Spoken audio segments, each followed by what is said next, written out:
Welcome to the Omar Alayli podcast, your go-to podcast for exploring the diverse fields driving space exploration and technology. I'm your host, Omar Alayli, and today I'm thrilled to be joined by Dr. Gordon Roesler, the expert in space robotics and in-orbit servicing. He was a DARPA program manager and currently the founder of Robots in Space. Gordon, thank you so much for taking the time to be here today. Thank you very much, Omar. I appreciate the invitation, and you really exaggerate my importance as the expert. There are a lot of people working in this field now, and that's a good thing because we need it. Sure. Gordon, can you give us, to start with, a brief overview of your path from DARPA to robots in space and how you first became interested in satellite servicing? Um, in 2002, when I joined DARPA, my idea was, what can we do? DARPA had already demonstrated space robotic servicing. It was an experiment called Orbital Express that was completed in 2007. It was 100% successful, but it wasn't. The technology was never adopted, and the reason was that you would have to redesign a satellite in order to take care of that particular approach, which is putting modules in, taking modules out, putting new modules in with robotics. So in 2002, while Orbital Express was being developed, I started exploring the question: what could we do for satellites that were not designed to be serviced? Is there anything useful? And the first thing we came up with was orbit modification. And for example, suppose you have a satellite in geostationary orbit, it's running out of propellant, as most of them do.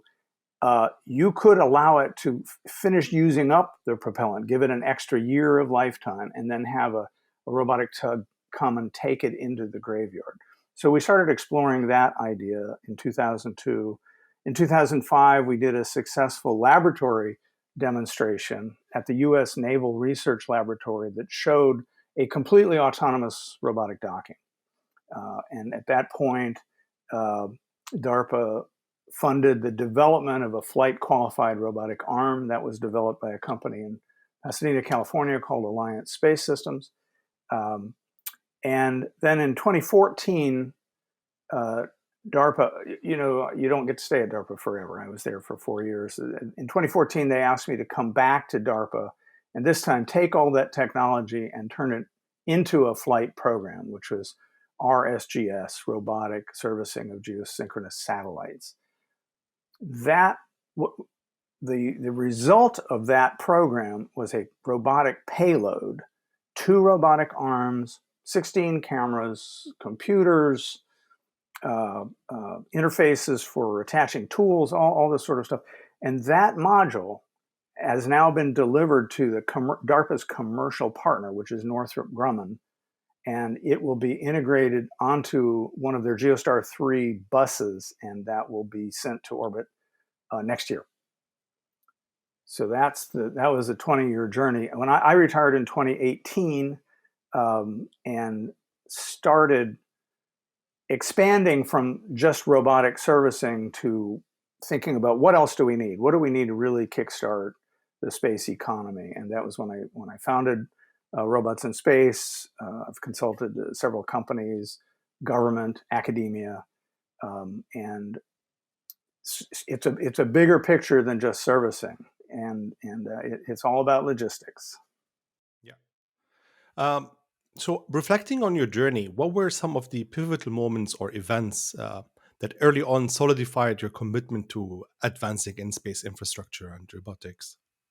So we did 3 years of development of a laboratory demo of autonomous docking. That is a robot arm reaching out and grabbing a satellite, specifically on its payload attachment feature, which is always exposed once the satellite has been released from its booster, and it's always very strong, right? So we said, that's where we're going to go for. And in 2005, we demonstrated that, and the folks at the Naval Research Lab made a 3-minute video which showed the autonomous docking from like 17 meters to 0. And it also showed something that we built in, which was autonomous abort.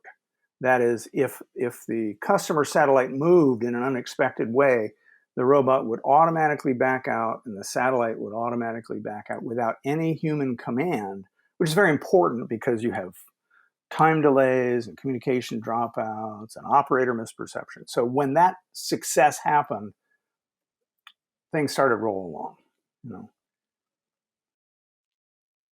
So the robotic servicing of geosynchronous satellite program you were talking about, it encompasses a wide range of missions, from, like you said, from spacecraft or satellite inspection to debris removal. How does this program differentiate itself from other satellite servicing initiatives, and what advancements does it bring to the table? Well, I guess first of all, I think it differentiates itself by being the first one in the US. Uh, 22 years ago, when I started the program, the typical response from people who might have wanted to use it was, oh, that technology is too hard, and there's no business case for that, that sort of thing. Um, 20 years later, we had the White House, the Office of Science and Technology Policy, issuing a national strategy for doing exactly this stuff. And they based, I think, their confidence in writing that on the work that we had done, among others. Other people have of course done other things, but most of them to this point have involved teleoperation, humans doing things. Um, the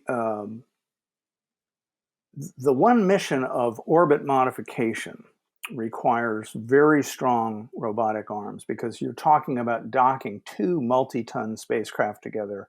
And if there's any residual relative motion, there's going to be forces on the arms. So most of the newer companies that I'm aware of are targeting much lighter robotic arms um, because they're separating the manipulation task from the orbit modification task, from the docking task, and so you can get away with smaller arms if you don't plan to do both things with the same arms.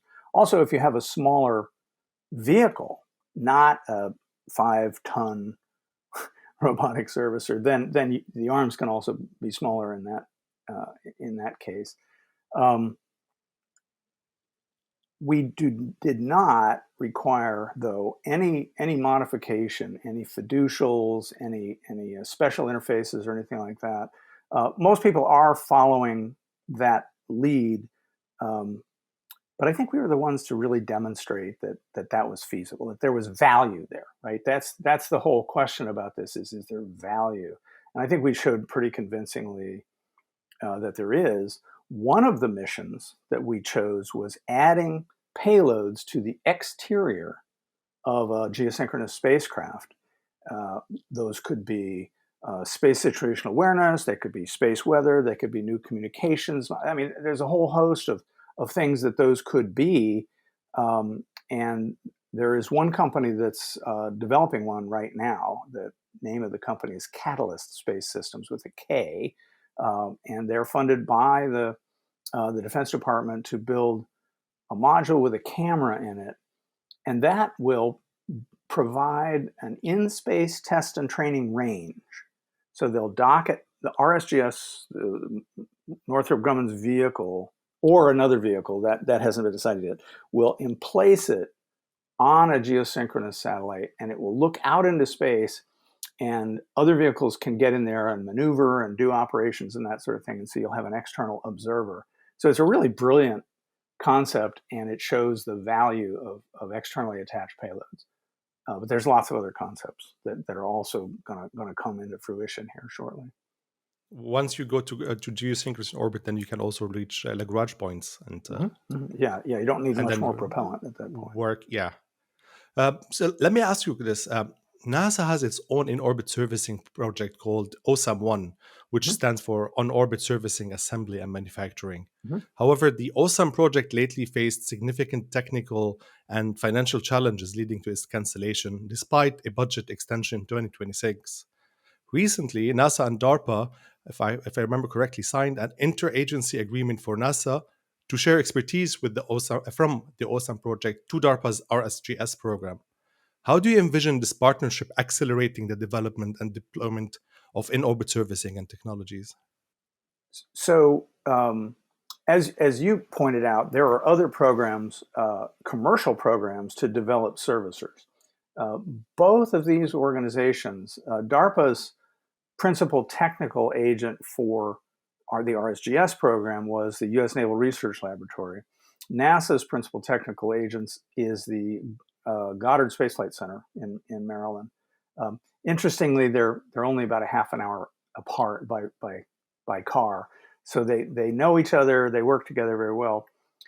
Commercial companies that are developing this kind of technology can enter into a cooperative agreement with either one of these entities and get the benefit of that expertise. And I recommend that they do, because the collective expertise there in space robotic operations, but also space qualification of robotic assets and rendezvous proximity operations is pretty unparalleled. So it's available at those two laboratories for any company that wants to make use of it. The small company that I mentioned that's developing that camera module, Catalyst Space, they are working very closely with the Naval Research Laboratory to make sure that there's compatibility of the hardware and that sort of thing. Interesting. So, unlike traditional government-led initiatives and private companies like Calmaris Incorporated are now actively developing technologies for end-of-life services and orbital maneuver and active debris removal. They're even testing their capture and end effector package on the International Space Station as we speak now. How do you see the dynamics between the public sector programs like the RSGC and the private sector innovators shaping the future of on-orbit servicing and logistics? I think that for this field to move forward, the overall field of space logistics, the government piece needs to consist of three things. Government should provide seed funding, as we did for RSGS. That is, that payload was developed on government funding. The bus was not. To have a legitimate public-private partnership in the US, the private sector has to make a contribution as well. And in that case, the contribution was that they would build the bus on their own nickel and do the integration and pay for the launch and this sort of thing. So the first thing is to provide seed funding. The second is to commit to being a customer, right? So there's 5 times as many commercial satellites in GEO as government satellites, but the government seems to be leaning more forward in terms of taking advantage of these services. The U.S. Space Force has said, we would really like to be able to refuel our GeoBirds. And so they're making a commitment to being a customer there. And the third thing that government needs to do is to continue the research. The research that's gone on at Goddard Space Flight Center and at the U.S. Naval Research Laboratory far exceeds what's been done in industry. Not to take anything away from them, but there's just a much longer history there of doing this stuff, and they've built up this cadre of expertise. So if government does those three things, I think what will happen is that private investment will be attracted, because they'll say, hey, this investment the government's making, that's non-dilutive. That's a freebie. Let's tag on to that, and let's get these things out there where they can start making some revenue. Great. Let's move on now to robotics and autonomy. You've led the projects that involved sophisticated robotic design that is designed for operating hundreds of or thousands of miles away from direct human control, and they're designed to handle sensitive and fragile assets. Can you draw from your experience and explain to our audience the major engineering and software challenges behind remote or autonomous operations in space? So at the state of the art where we started the RSGS program in 2016, the idea of autonomy was pretty intimidating. And so in that payload, the RSG, Robotic Servicing of Geosynchronous Satellites payload, autonomy was limited to really one operation, and that was the docking. The spacecraft would move up to the what we call the capture box, a couple of meters away from the customer satellite, and after human operators evaluated the situation, made sure that everything was the way it was supposed to be, they would press a go button, and the arm would reach out and it would dock, grapple, and then rigidize, docking the two spacecraft together. And it had autonomous abort features. So if there was a motion, or there was a series of faults that it was designed to respond to autonomously, but just faults, right? After a successful docking, all the things that we wanted to do, whether it was inspection with the end of arm robotic cameras, or attaching a module, or applying a force to a solar panel that failed to deploy or something like that, all of those were teleoperated. And people are like, but time delays and communication dropouts. Yeah, but once you've rigidized, once you've docked the two spacecraft, you've turned a dynamic situation into a static one. You don't have to worry about change, right? So you can move an arm a few centimeters, stop, look, evaluate the imagery. Okay, we're where we think we ought to be. Let's move again. Oh, too far to the left, move right.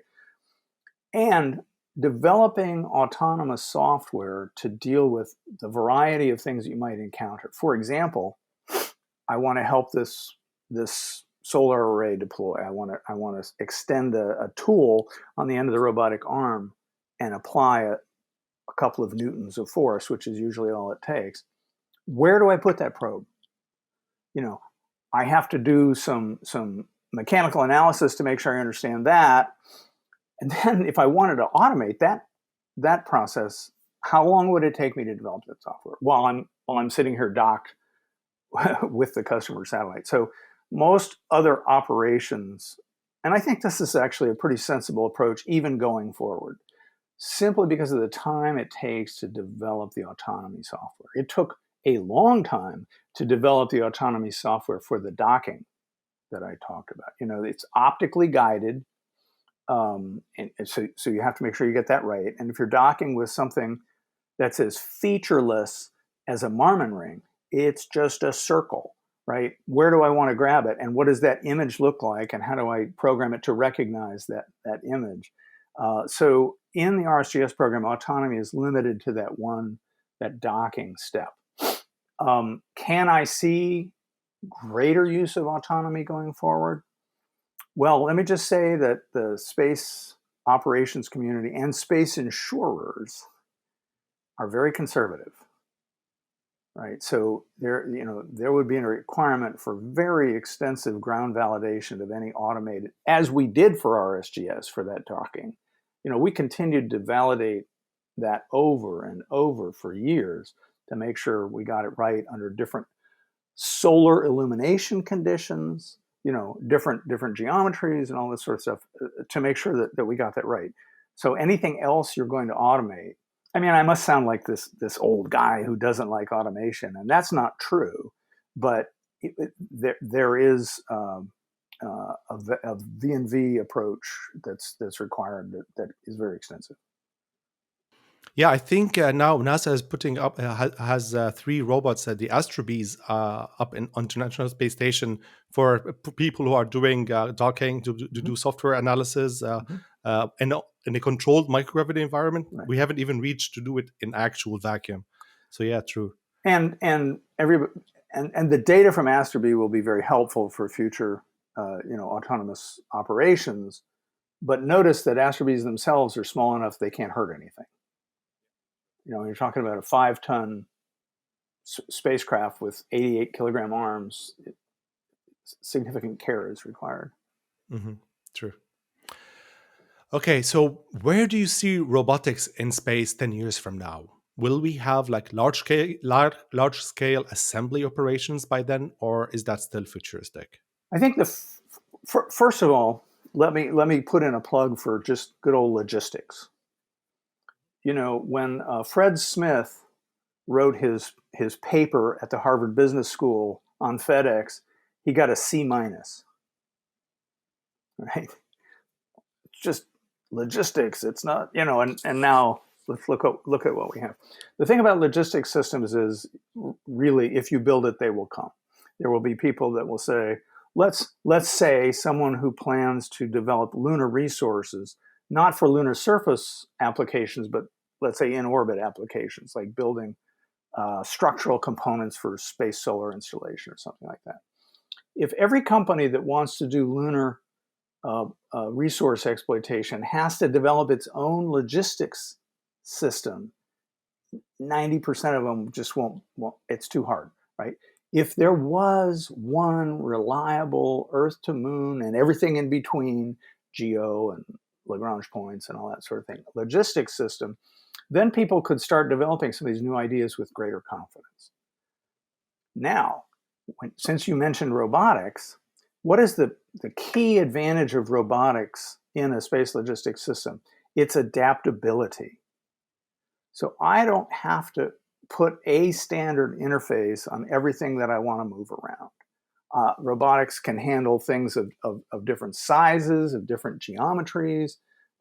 They have tremendous flexibility built into them, and that's going to wind up, winning the day for robotic logistics systems, as opposed to those that say, well, you have to have my adapter on it. Well, what if your adapter doesn't fit on my thing? I guess I'm screwed. This is that flexibility is truly important. It also has another advantage, which is the ability to absorb energy, right? So I put compliant control on my mechanisms, and so when I dock with something, I can dissipate some energy in the joints. Whereas if it's simply a hard interface that I dock with, that energy does other things. It makes things shake and vibrate and that sort of thing, which is undesirable. So I see, robotics on every part of an in-space logistics system. Here's an example: Starship. That's going to be by far the least expensive way of getting stuff into low Earth orbit. But there isn't really an architecture where people want 100 to 150 tons in one orbit, right? Now you can put little boosters on third stages, if you will, on parts of the payload and have them go to other orbits. But what if you're talking about something that's heavy and you want to do it over and over again? Let's say you want to take some spacecraft out to geo. How about reusable space tugs? They can come back, they can get refueled, they can take the next payload up there.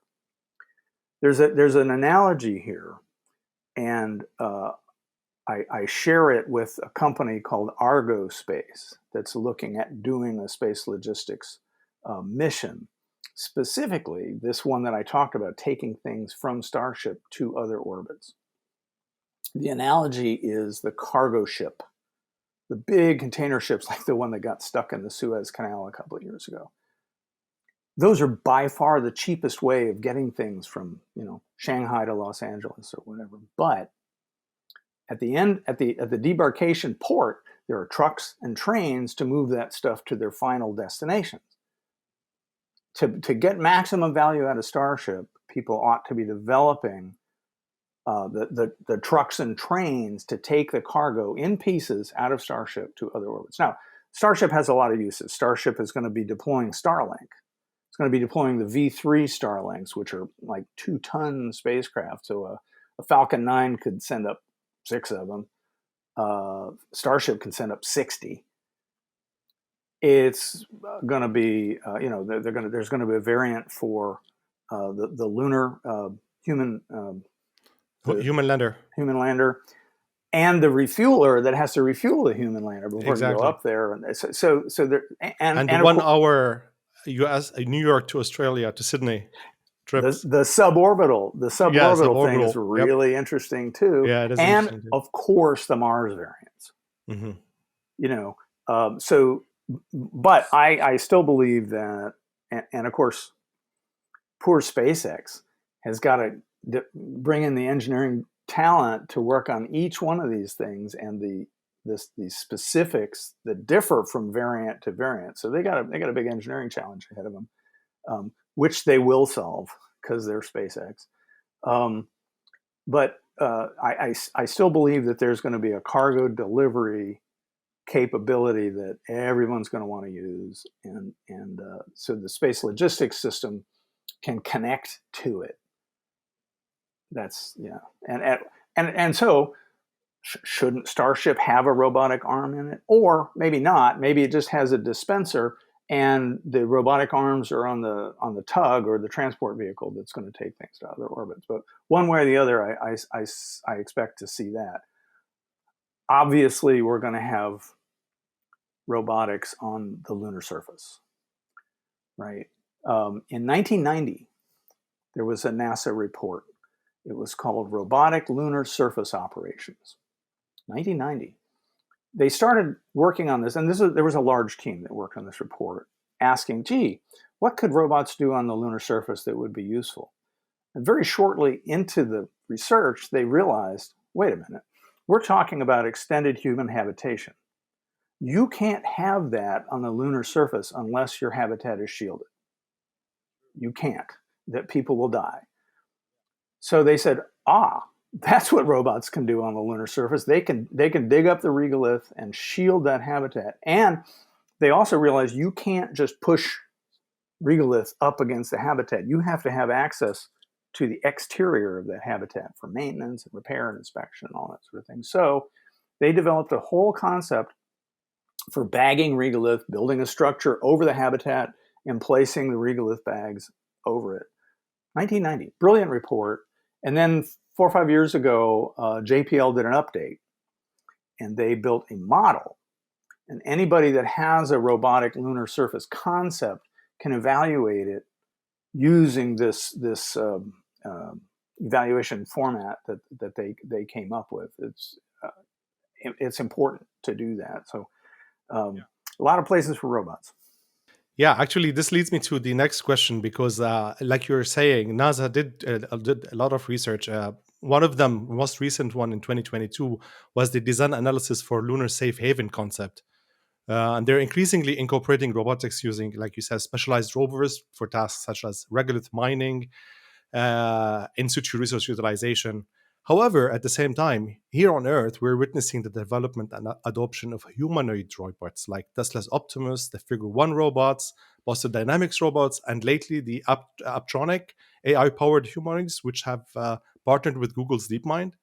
So, considering these advancements, this is like a broader question. What kind of future do you envision for human presence in space? Do you think we might shift towards relying more on robotic and televirtual exploration of our solar system, potentially reducing the need to send humans to space? Well, I think ultimately human beings, are going to expand into the solar system. It would be foolish to send humans to a place that had not yet been explored robotically. I mean, we didn't even do that on the moon.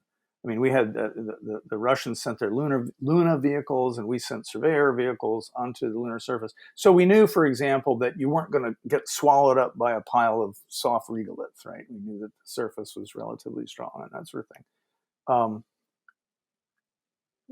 But beyond the exploration, most of the labor force ought to be robotic. I mean, that habitat shielding thing that I talked about is just one example. You don't want to have some guy who's a Navy test pilot with a PhD in aerospace engineering out there with a shovel digging holes, right? That's silly. You want robots, and so we have to start thinking about how can we efficiently and quickly design robots to do a new task when we identify it, right? So we get to Mars and we say, hey, there's some ice here, but it has different physical properties than we expected, and so we need to modify the robotic processes, and who's prepared to do that in almost a real-time manner, instead of now we take years to design these exquisite systems and that sort of thing. I don't think that's going to keep up with the demand for the labor force, the solar system labor force. And of course, planetary surfaces are not the only place that we would expect to see humans in space. There are multiple companies that are working on rotating habitats to produce artificial gravity. and that may human health may be assisted. Of course, there's the O'Neill cylinders, which do the same thing. They're just bigger, a lot bigger, assembled robotically for the most part, right? So I think there will be over the next century or two, there's going to be some planetary surface habitations. There's going to be some in space habitations, but we as a species will not stop. I mean, No, we're going to keep going. True. Humanoid robots. You asked about humanoid Yeah. robots. I was part of the staff at the DARPA Robotics Challenge in 2015. That was the organizing principle of that challenge was robots going into a disaster scene and doing various tasks, walking over rubble, driving a vehicle, opening a valve, all that sort of thing. The idea was that humanoid robots, well, these facilities were designed for humans, so doesn't it make sense for the robots to be humanoid as well? Because some of the ones that were more successful were ones that looked more like little tanks with arms than like humanoids. They had treads and this sort of thing. I do think the winner, which was the Korean entry, it may have been humanoid. I can't remember. It was a long time ago. But the lesson learned there for me, there were two lessons. One of them is design your robot for the task, not because you have some preconceived concept of what a robot looks like. The second lesson was when you're going to control your robot, you need to be constantly comparing your sensory inputs, predominantly visual inputs, to the model that you're using to base your operations on. I mean, I saw in control rooms people looking at the model of their robot, and it had its hands on the hand wheel, and they gave the command to turn the hand wheel. But if you looked at the camera views, it was a foot off. And so when they went like that, of course, the robot counter torques with its legs and falls over. Right? So ways to constantly validate your models.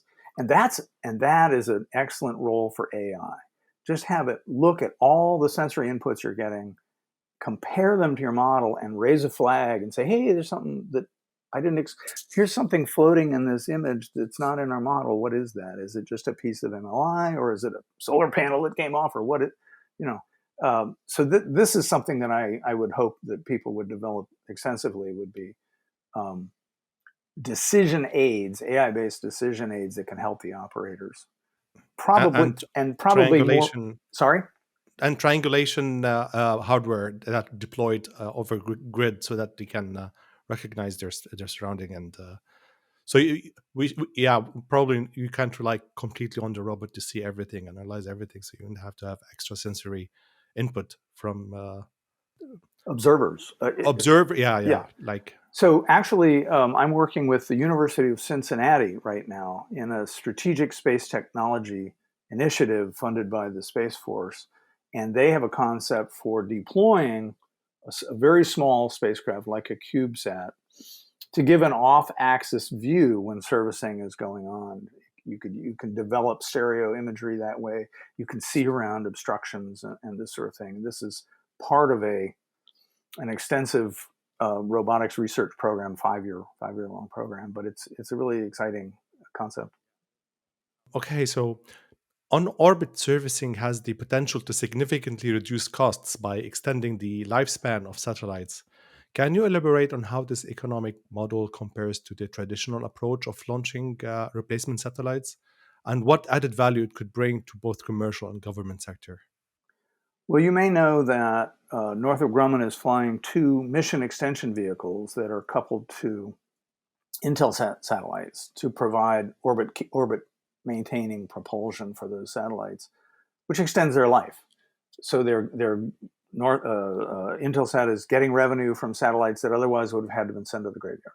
So this was a concept that MIT did an evaluation of back in 2003 and 4, 2 master's theses that I sponsored that said, yeah, there's significant economic value to just doing that, just keeping around until they're done, until the customer base is no longer there, kind of thing. And they have contracted for 2 more missions. In this case, the RSGS payload on Northrop's mission robotic vehicle will emplace propulsion pods. The difference being that the mission extension vehicles were fully capable of rendezvous, proximity operations, and all that sort of thing. The pods are just propulsion units, right? So they're much cheaper. So this allows the same functionality with less investment. So I think the ROI. So that's life extension. Imagine if you could actually build a communications satellite or another kind of satellite to have its functionality upgraded after it was launched. And I mean, I think the operators have been asking for that for years. And the manufacturers just haven't really quite stepped up yet to providing that capability.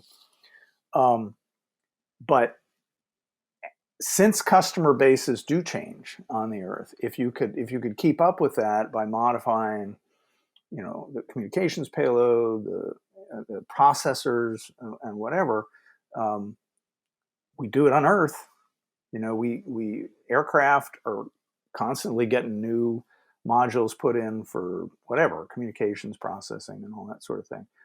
Why not do that on orbit? I mean, the whole game here in servicing is a friend of mine says, let's make space boring, right? Let's not make it so special and unique with all this integrated stuff that you can never touch again and never service and never inspect and never repair. Let's make it like we do things down here on Earth. And obviously, if you were, put in charge of a big building complex or an ocean liner or an aircraft or something like that, and they told you, no, you can't inspect that. You can't upgrade that. You can't make that. That's insane, right? So giving those same abilities to spacecraft it's economically obvious. That's what you want to do in the long run. It just requires redesign, and the space community is conservative about those sorts of things. Yeah, I agree. I say let's make space accessible because which is a subset of boring, right? Absolutely. I mean, I talk to lots of students, right? I talk to high school students, undergrads, graduate students, and I'm sending that message. I'm like, this is a growth field. This field has a lot of legs. This field has centuries of legs, right? So it would be a very, very appropriate thing for you to devote your education to. And actually, you and I talked about this yesterday. The idea of a space logistics system is going to have parallels to every discipline, every occupation that's involved in terrestrial logistics. So, terrestrial logistics, you've got loaders for the trucks, you've got forklift operators, you've got truck drivers, you've got airplane pilots, you've got schedulers, you have pricers, you have customer service reps. I mean, dozens of different disciplines are engaged in a sophisticated logistics system. The space one is going to have parallel, many of which will be automated, but then that means there's going to be another discipline which is developing the software for that automation, right? So we haven't really started to tackle the labor issues for space logistics yet, or the processes. So the Orbital Express experiment that DARPA developed and flew in 2007 accomplished 4 or 5 amazing things. One of them was automated docking. So it would find the client satellite and it would dock with it without any human input. Then there was fuel transfer. Again, there was one human input, like go, and then the fuel transfer happened. And then there was module replacement. So there was a battery on the client and there was a processor on the client, and those modules were extracted, put in containers, and then a new battery was put in and a new processor was put in, and they all worked. Again, there's kind of a supervisor, because it was an experiment, it was a demo that people were going, okay, are we good now? But if you redesign the satellites for that kind of reprovisioning, and there are companies that are thinking along those lines right now, that how would we completely redesign satellites to enable this? The amount of supervision you need is actually not great. It's less than RSGS is going to require, because the satellites that it's going to be servicing are not modified for servicing. They have no special fiducials for optical tracking. They have no special docking interfaces and that sort of thing. Once we design spacecraft, like we design airplanes, like we design ships, like we design buildings, to be upgradable, because of the standardization, because of things like the fiducials and that sort of thing, and the interfaces, it's going to be pretty automatic. But that redesign has to happen, right? And it's tricky. Yeah, I mean, if I say I'm going to take out a processor and I'm going to put in another processor, how do I get the heat out? Right? That's different from a fully integrated system like the kind we do now. How do I make sure that there's not going to be electrostatic charging that causes a problem when I put it in there? So this is not trivial. This kind of redesign is going to require some good engineers to work through those kind of issues, but it's the right thing to do. What are some overlooked areas of in-space infrastructure that people need to start paying attention to, and why?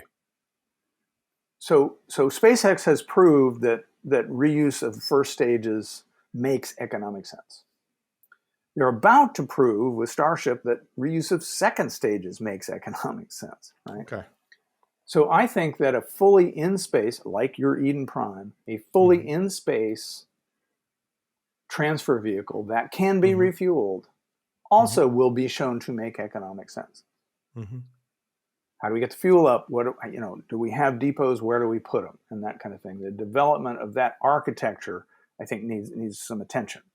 I mean, I've done some calculations with chemical propulsion for GTO to GEO transfer, and it's not really a good story.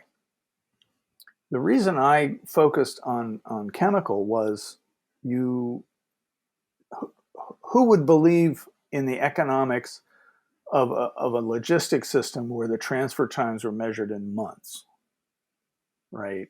So you go into Amazon and you say, I want to buy this bed from Amazon. They're like, okay, we'll deliver that to you in early 2026. You're like,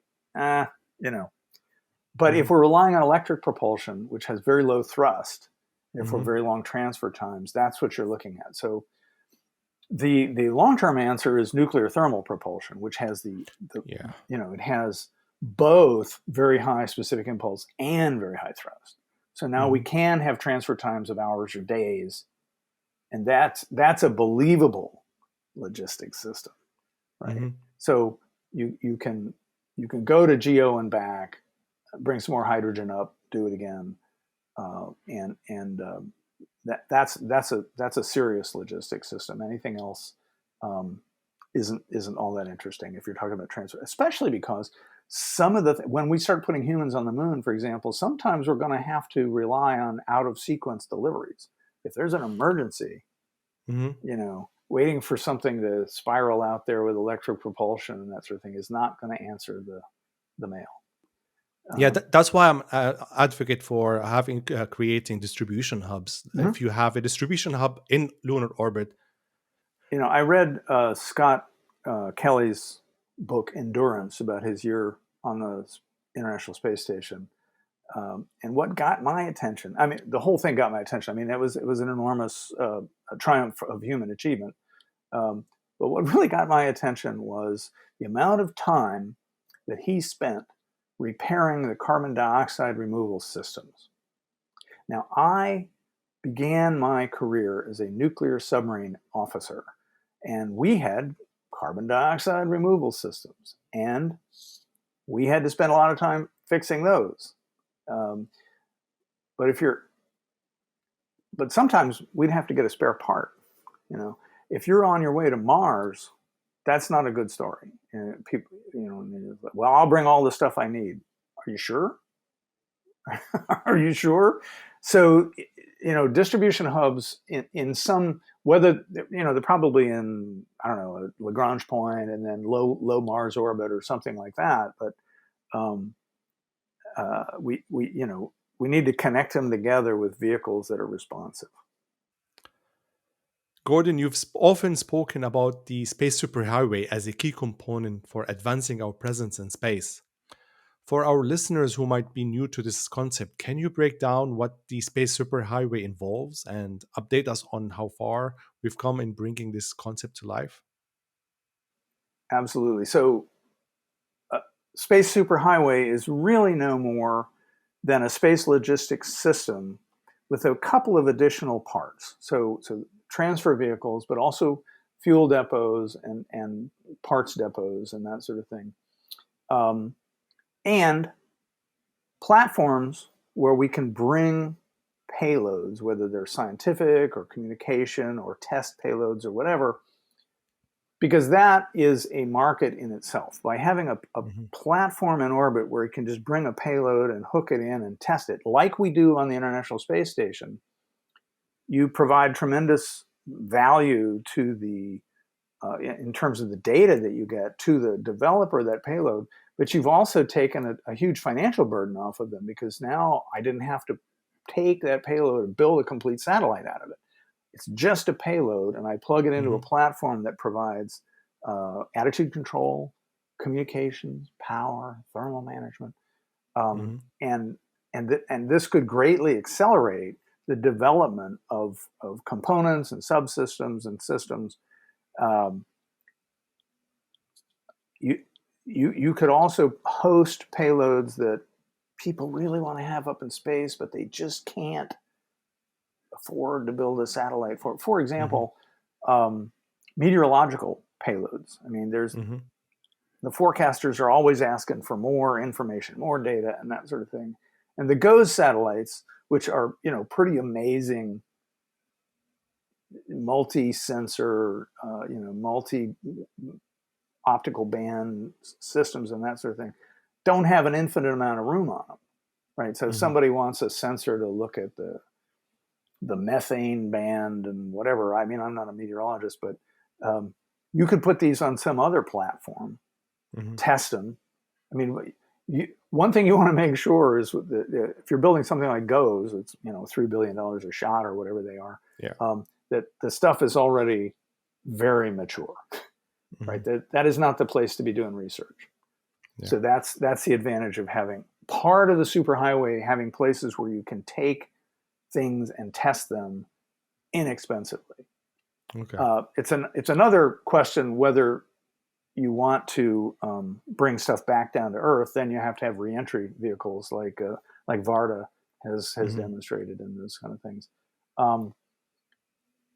And I see the space superhighway going from low Earth orbit to low lunar orbit, and everything in between. So servicing commercial space stations, servicing geosatellites, servicing GPS, servicing the gateway, and servicing a habitat on the lunar surface, so that the space superhighway connects to the ascent-descent vehicle, the HLS or whatever, to bring whatever is needed when it's needed, and to bring resources back when people want to use stuff in other places. So it's a logistics system with some additional features that, and again, I talk about its development as being primarily private, but with the government performing those three roles that I talked about earlier: some advanced funding, just like they did with the Commercial Orbital Transportation Program that resulted in the Falcon 9, which is an absolutely amazing vehicle, right? And then committing to be a user of the logistics system, and then continuing with the government-sponsored R&D, which has brought us to where we are now. So that is the space superhighway. For students and young professionals interested in pursuing careers in space robotics and on orbit servicing, what skills and knowledge areas would you recommend they focus on to prepare for this evolving field? If So both mechanical and electrical engineering are the coin of the realm. Uh, and computer science, software Mhm. engineering, especially when you're pursuing autonomy and that sort of thing. People are going to continue to ask the question, how does AI play into this? And that's an unanswered question right now, but I'm sure there's going to be some research projects that are looking on how does AI specifically benefit in space operations and logistics and that sort of thing. Designing a robot arm for space is much different. You cannot take an industrial robot arm, as you know, and send it to space. There are 5 or 6 things that make that impossible. One of them is the thermal issues. When you're in the sun, you're at over 100 degrees C, and when you're in the shadow, you're minus 100 C. You have to be able to tolerate that. Operations in vacuum mean that managing the heat dissipated in a robotic joint is a big issue. You may have to figure out how to do intermittent operations so that the joint can cool again after some period of time. Um, lubricants, right? There are a whole different field of lubricants required in space. There's this whole business of electrostatic charging. When you're in a vacuum, in the shadow of the Earth, let's say, electrostatic charge from the solar wind can build up, and you can get potentials of 1,000 volts. And if you go in to touch it, there's going to be a spark, and some electronics are going to get fried, and that's So you have to build the arm to be able to dissipate that charge. So designing these things is having watched these arms being designed for both RSGS and essentially the same arm for OSAM-1.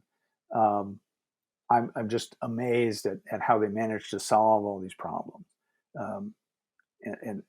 So all those and then the guidance of the arm, right? We talked about having the software, but you also have the sensors on the arm, primarily visual sensors that you have to figure out, am I going to the right place? Am I in the right place now? And that sort of thing. And then I think that as we move forward, so those are all the designy kind of things, and then there's robotic operations, which I think is going to be more of a skill type thing, like being an advanced machinery operator or something like that you can get trained for doing robotic operations on orbit. Possibly without one of these formal degrees and that sort of thing. But we'll see. But I think as the demand increases, we're going to find that we don't have enough PhDs to do all the operations. It's going to be folks that are willing to learn. 20 some years ago, I was involved in the design of an electronics component that required a lot of custom tuning, and it wasn't the electrical engineers that were doing the tuning. It was people with high school degrees who kind of had an instinct for it. They would tune. It was a trade operation, but they were so much better at it than the people that thought they knew the theory. It was really pretty funny, actually. Cool. So, finally, looking ahead, what are some of the most exciting developments or projects in space robotics and on orbit servicing that you personally are looking forward to? One of the things I'm excited about is how many companies have decided they're going to build robotic servicing vehicles. I mean, Hmm. Astroscale, Starfish, Atomos, Hmm. Northrop Grumman is already doing it and that sort of thing. China has done some amazing things in space with Mm-hmm. Shijian 21, which was launched Mm-hmm. in 2021, and it went out and docked with a non-operational Chinese satellite and moved it from the geostationary orbit, where it was a Mm-hmm. hazard, into the graveyard orbit. Yeah. Tremendous accomplishment. And now they've Yeah. launched Shijian 25, another Mm-hmm. robotic servicer. So it's obvious that these things are valuable. And people Yeah. are starting to work on them. I would like to see more going on the lunar surface stuff. Mm-hmm. You know, there's a company called Gitai that Mm-hmm. was originally Japanese, and now they've moved their headquarters to the U.S. They're doing a lot of work in building robots that can do a lot of useful things on the lunar surface. Um, JAXA has put a lot of effort into thinking about vehicles on the lunar surface. Yeah. iSpace. iSpace, yeah. Mm-hmm.